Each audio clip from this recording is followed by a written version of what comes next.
For 2,000 years, the richest people who ever lived have all been running the exact same play. Not working harder, not being smarter, not even getting lucky. It is one simple trick, and once you see it, you cannot unsee it.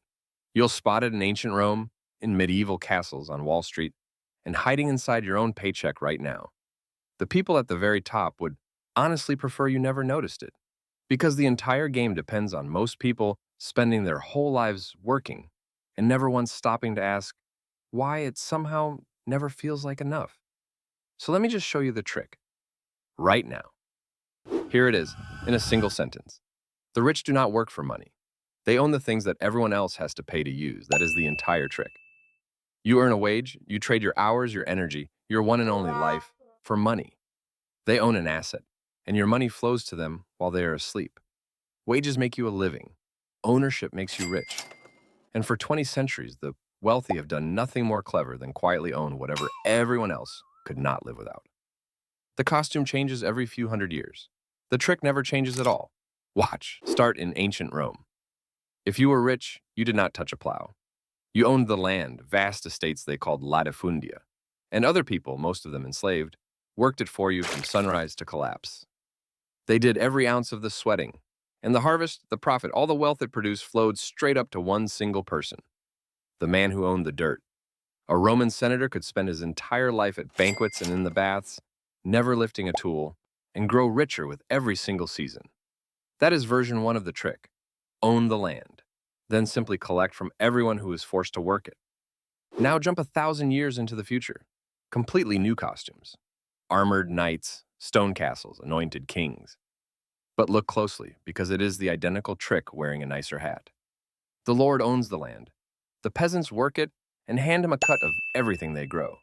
And it does not stop there. They pay to grind their grain at his mill. They pay to bake their bread in his oven. They even pay to cross his bridge. The peasant labors from dark to dark and dies exactly as poor as he was born. The Lord hunts and feasts and grows richer doing absolutely nothing because he owns the one thing every human being needs just to stay alive. Same trick. New hat. Then, in the glittering cities of Renaissance Italy, one family found an upgrade so powerful it reshaped the entire world. Their name was Medici, and they asked a dangerous question. Why own land and deal with peasants and weather and harvests when you could simply own money itself? So they built banks. They lent gold to merchants, to kings, and even to popes, and they charged interest on every coin. Suddenly, they needed no fields and no farmers at all. Other people's ambition did all the work, and a slice of every single deal flowed quietly back into the Medici vault. They grew so unimaginably rich that they married into royalty and placed 4 different family members on the throne of the church itself.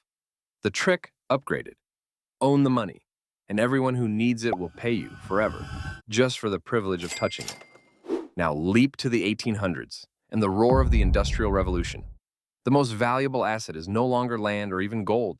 It is the factory, the railroad, the oil well. And the handful of men who owned those things, Rockefeller, Carnegie, Vanderbilt, became the richest human beings who had ever drawn breath. Tens of thousands of workers poured their labor into building it all and were paid a wage for it once. But the owners kept the profit from that labor for the rest of their lives. Think about what that actually means. The worker who laid the railroad track got paid a single time and went home sore. The man who owned that railroad got paid a little more every time anyone, anywhere, used it for decades. Same exact trick. And today, the costume is stocks and companies and real estate. Look at the richest people alive on the planet right now, and you will find almost none of them are rich because of a salary. They own. They own the companies you buy from every day, the apps you scroll before bed, the very buildings other people rent. And while you trade your finite hours for a paycheck that inflation is quietly eating from the inside, their assets multiply on their own.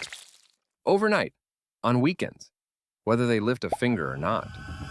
And this is the part that genuinely stings. It is the exact reason you can work harder every single year, get the promotion, earn more than you ever have, and still somehow feel like you are running in place. Because wages were never the thing that makes people rich. Wages are the thing the rich collect from you. So here is what almost nobody ever says out loud. The system is not broken. It is working precisely the way it has worked for 2,000 years. And it is not some shadowy conspiracy. It is a pattern, sitting in plain sight, that we are simply never taught to look at. The rich get richer because they own the assets, and everyone else, in 100 different ways, rents them. Which means that the friendly advice you have heard your entire life, get a good job, work hard, be loyal, is advice that quietly keeps you exactly where you are.